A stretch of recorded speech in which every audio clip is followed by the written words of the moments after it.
Bentley contre Rolls-Royce. Oubliez le match, là on parle d'un véritable choc de titans. C'est bien plus qu'une simple comparaison de voitures, c'est un duel, un vrai duel de philosophie. Alors aujourd'hui, on va décortiquer ce qui sépare vraiment ces deux reines de l'opulence. Voilà la question, la seule qui compte vraiment. Est-on du genre à agripper le volant, à sentir la route, ou préfère-t-on se laisser porter, arriver en maître? Parce que le choix entre ces deux monstres sacrés, eh bien il en dit long, très long sur qui on est. Pilote ou passager? C'est parti, on va régler ça. Ok, on entre dans l'arène. Et attention, ici on ne joue plus. On parle de voitures dont le prix, dont le prestige, ça dépasse l'entendement. Ce sont deux légendes de l'automobile qui évoluent dans une catégorie qui leur est propre. Une catégorie totalement à part. Et c'est là que ça devient intéressant. On a un paradoxe total. D'un côté, un savoir-faire britannique pur jus, l'élégance, la tradition. De l'autre, la puissance d'une ingénierie allemande, une précision quasi chirurgicale. Et c'est ce mélange, cette double nationalité, qui donne à chacune de ces voitures un caractère absolument unique. Bon, accrochez-vous, on commence avec la Bentley, prix de départ. 329 600 $. Voilà. Pour 99% des voitures sur cette planète, ce serait le sommet absolu. Mais ici, c'est juste le ticket d'entrée. Et là, bam, la Rolls-Royce fait monter les enchères. 415 375 $.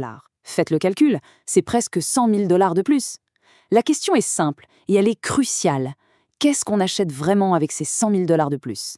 Allez, première ronde, puissance et performance. On va laisser les chiffres parler. Voyons voir ce que ces monstres ont vraiment dans le ventre. Et la Bentley? Oh, elle ne fait pas dans la dentelle. 771 chevaux, c'est juste démentiel. Une puissance pareille obtenue avec un V8 hybride, c'est la force brute, mais version 21e siècle. C'est de la technologie de pointe au service de la performance pure. Et la réponse de Rolls-Royce, on reste dans le classique. Mais quel classique! Un V12 massif, une pure légende. Alors oui, il y a moins de chevaux, 592, mais attention, ce sont 592 pur sang qui délivrent leur puissance avec une souveraineté, une aisance, sans jamais donner l'impression de forcer. Ok, mais sur la route, concrètement, ça donne quoi? Eh bien, la Bentley, elle explose au démarrage. Elle bondit, c'est une supercar déguisée. La Ghost, elle est rapide, bien sûr, mais elle n'a pas cette brutalité. C'est plus progressif. Alors, sur le 0 à 100, la Bentley prend une avance nette, décisive.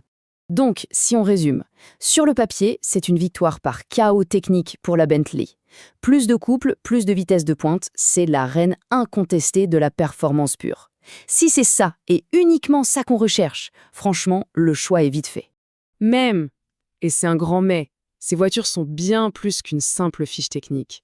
Allez, round 2, on oublie les chiffres, on oublie les stats, on parle de sensations, de ressenti. Et c'est là, croyez-moi, que tout bascule. Voilà, c'est la clé de tout. La Bentley est faite pour la personne derrière le volant. La Rolls-Royce, elle, est conçue pour la personne assise à l'arrière. C'est elle, la différence fondamentale. Et cette philosophie, elle influence absolument tout le reste. Alors, quel est le secret du confort légendaire de la Rolls? C'est une innovation de dingue comme celle-ci, le système planar. Pour faire simple, c'est un véritable tour de magie d'ingénierie. L'objectif, c'est que la voiture flotte littéralement au-dessus de la route. On cherche le silence absolu, la sérénité totale. C'est pas une voiture, c'est un tapis volant. Chez Bentley, on est à l'opposé du spectre. C'est tout l'inverse. Chaque pièce de technologie a un seul et unique objectif: connecter la personne qui conduit à la route. On parle d'agilité, de réactivité et d'une adhérence de folie. La voiture n'est plus une bulle de confort, non. C'est une extension du corps du pilote. Troisième ronde, on passe à l'intérieur. Allez, on ouvre les portières. Et là, on pénètre dans deux univers, mais vraiment deux univers totalement opposés. Deux visions du sanctuaire sur roue. Regardez-moi cette prestance. Honnêtement, avant même d'avoir touché la poignée de porte, la Ghost impose un respect total. Ce n'est pas une voiture, c'est une présence, une statue en mouvement. Le luxe, chez Rolls-Royce, il commence bien avant de monter à bord. Voilà, cette image résume parfaitement la situation. D'un côté, un cockpit, un véritable cockpit, construit autour du pilote. De l'autre, un salon roulant pensé pour le confort absolu des passagers. Deux mondes, je dis. Et la presse spécialisée ne s'y trompe pas. Quand Karen Driver parle d'un palais roulant, ils ont tout compris. C'est exactement ça. Se déplacer en Rolls-Royce, ce n'est pas juste aller d'un point A à un point B, c'est une procession. Et le vrai luxe, le luxe ultime, il se cache dans les détails. D'un côté, la pure poésie du ciel de toit étoilé de la Rolls, c'est magique. De l'autre, la perfection technique, la précision chirurgicale de l'aluminium fraisé de la Bentley. C'est le rêve contre la technique. Ok, dernière ronde. Le moment de vérité. On va rassembler toutes les pièces du puzzle et répondre à la question « Lequel de ces deux trônes est fait pour qui ?» Et voici un détail qui en réalité n'en est pas un du tout. La garantie. La Rolls, qui est plus chère, offre 1 année de plus. Et ça, c'est un message fort. Ça veut dire que le service après-vente est tout aussi luxueux que la voiture elle-même. Et puis, il y a ça, l'emblème. Soyons clairs, ce n'est pas un logo, c'est un passeport. C'est un symbole qui représente plus d'1 siècle de prestige, de pouvoir, d'exclusivité. Et ça n'a pas de prix. Au final, tout se résume à ça. La Rolls-Royce, c'est l'arrivée. C'est le moment où on sort de la voiture sous les flashs des photographes. La Bentley, c'est le trajet.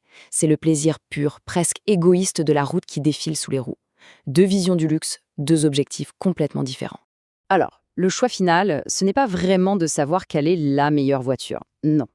Le choix se fait entre 2 désirs fondamentaux. Est-ce qu'on veut la maîtrise totale de la route, le frisson de la performance, ou l'affirmation ultime de son statut, le symbole absolu de la réussite? Le choix est entre les mains de chacun.